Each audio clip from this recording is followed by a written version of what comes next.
बातमी आहे माजी मंत्री धनंजय मुंडेंच्या संदर्भातली।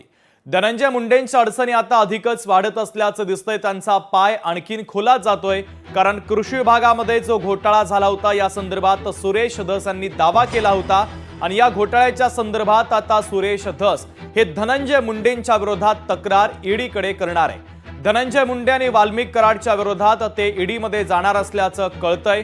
भाजप आमदार सुरेश धस हे ईडीला पत्र लिहून या संदर्भात तक्रार करणार आहे। कृषी विभागाची 200 कोटींची रक्कम परस्पर उचलल्याचा धस यांनी दावा केलेला आहे आणि आता धस या संदर्भात ईडीमध्ये आपली तक्रार करणार आहे। त्यामुळे आता धनंजय मुंडेंच्या अडचणी आणखीनच वाढत असल्याचं दिसतंय।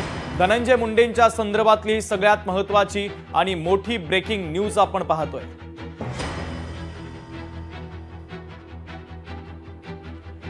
तर धनंजय मुंडेंच्या अडचणी आता वाढत असल्याचं पाहायला मिळतंय, कारण कृषी विभागात जो घोटाळा झाला होता या संदर्भात वारंवार भारतीय जनता पक्षाचे आमदार सुरेश धस दावा करत होते। या संदर्भातले काही पुरावे देखील त्यांनी माध्यमांना दाखवलेले होते आणि त्यानंतर आता ते थेट ईडीमध्ये धाव घेणार आहे।